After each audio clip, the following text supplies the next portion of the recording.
দেখেন আমাদেরকে আজকে মাননীয় প্রধানমন্ত্রী বলেছেন যারা হচ্ছে মুক্তিযোদ্ধার বাইরে তারা সবাই রাজাকার। এখানে আমাদের সাথে আন্দোলন যারা করছেন অনেক কিন্তু শহীদ পরিবারের সদস্য রয়েছে। তো তার কথা মতো যারা শহীদ পরিবারের সদস্য তারাও রাজাকার, যারা সাধারণ শিক্ষার্থী তারাও রাজাকার। তো এই জন্য ঢাকা বিশ্ববিদ্যালয়ের সকল শিক্ষার্থী যারা রয়েছেন তারা হচ্ছে বিক্ষুব্ধ হয়ে আজকে রাত্রে এখানে একত্রিত হয়েছেন। আমাদের দাবি ছিল যে কোটার যৌক্তিক একটা সমস্যার সমাধান চাচ্ছিলাম আমরা হাইকোর্টের প্রতি সম্মান রেখেছি, আমরা আমাদের মাননীয় প্রধানমন্ত্রীর প্রতি সম্মান রেখেছি এবং রেখে তাদের দিকে চেয়েছিলাম যে তারা অবশ্যই আমাদেরকে একটা যৌক্তিক সমাধান দেবে, কিন্তু সে জায়গায় তারা সম্পূর্ণ আমাদেরকে উল্টা একটা কথা বলছে।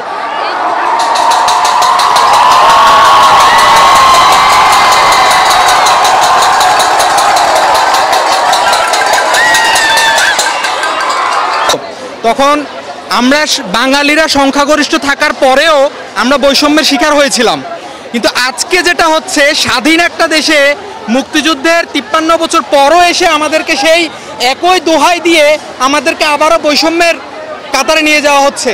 আমরা যারা সংখ্যাগরিষ্ঠ জনগণ, আমরা যারা প্রায় 95%-এর উপরে মানুষ, আমাদেরকে বলা হচ্ছে আমরা নাকি রাজাকার। আমাদেরকে বলা হচ্ছে যে মুক্তিযোদ্ধারা কোটা পাবে না, তো রাজাকারের নাতিরা কি কোটা পাবে নাকি? আমরা কি রাজাকার নাকি? আমরা যারা আন্দোলন করছি এতদিন ধরে শাহবাগে, তারা কি সবাই না রাজাকার?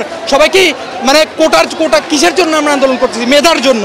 এখন সেই মেধাটাই হয়ে গেছে আমাদেরকে, আমরা হচ্ছে রাজাকার হয়ে গেছি মেধার জন্য আন্দোলন করতে গিয়ে, মানে অধিকারের জন্য বলতে গিয়ে আমরা এখন রাজাকার হয়ে গেছি।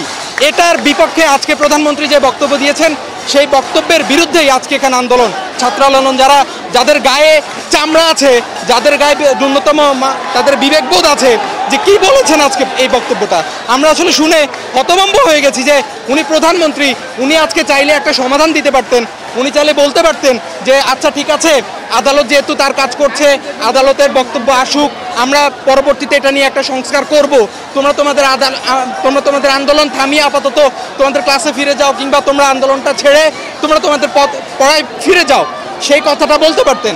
আমরা যারা আন্দোলনকারী এখানে যারা ছিল সবাই প্রধানমন্ত্রীর উপর আস্থা রেখে সবাই ঘরে ফিরে আসতো, কারণ উনি যেহেতু আমাদের দেশের অভিভাবক, সকল ছাত্রদের অভিভাবক, উনি চাইলে একটা যৌক্তিক সমাধান যে কোনো সময় দিতে পারতেন।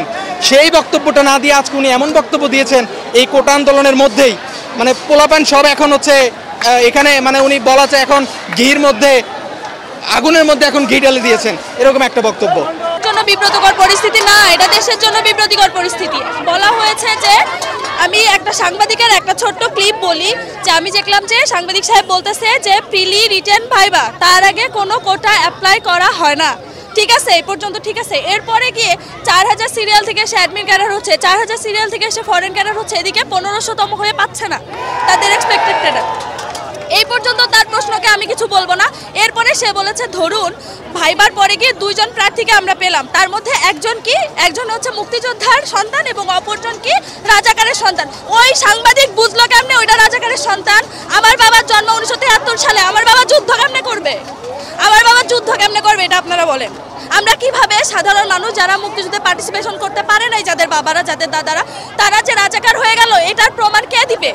মুক্তিযুদ্ধ ব্যতীত অন্য বাংলাদেশের যত সকল নাগরিক আছে তাদেরকে আখ্যায়িত করা, তার বিপরীতে প্রত্যাখ্যানমূলক এই অভ্যুত্থানটা আমাদের ঢাকা বিশ্ববিদ্যালয়ের শিক্ষার্থী সমাজ গড়ে তুলেছে নিজেদের স্বউদ্যোগে। কারণ আপনি চিন্তা করুন যে যারা মুক্তিযুদ্ধ তাদেরকে আমরা সম্মান করি, রাজাকার সবসময় আমাদের ঘৃণিত একটি মানে শব্দ হিসাবে আমরা এইটাকে আখ্যায়িত করি। এবং আমাদের ইতিহাস যদি দেখুন, 14 যেই শাহবাগের ইতিহাস থেকে আমরা রাজাকার শব্দটাকে সবসময় প্রত্যাখ্যান করার চেষ্টা করেছি। সেই জায়গায় যখন আপনি সাধারণ নাগরিকদের, শুধুমাত্র হয়তোবা তাদের পূর্বপুরুষরা মুক্তিযুদ্ধে অংশগ্রহণ করেননি, তার জন্যই তাদেরকে রাজাকার হিসেবে আখ্যায়িত করা, সেই ট্যাগটি আমরা মনে করি আমাদের অস্তিত্বের সংকটের একটি ট্যাগ। কারণ আমরা এই দেশে কখনোই রাজাকারের ট্যাগ নিয়ে কখনোই এই দেশে চলাচল করতে চাই না।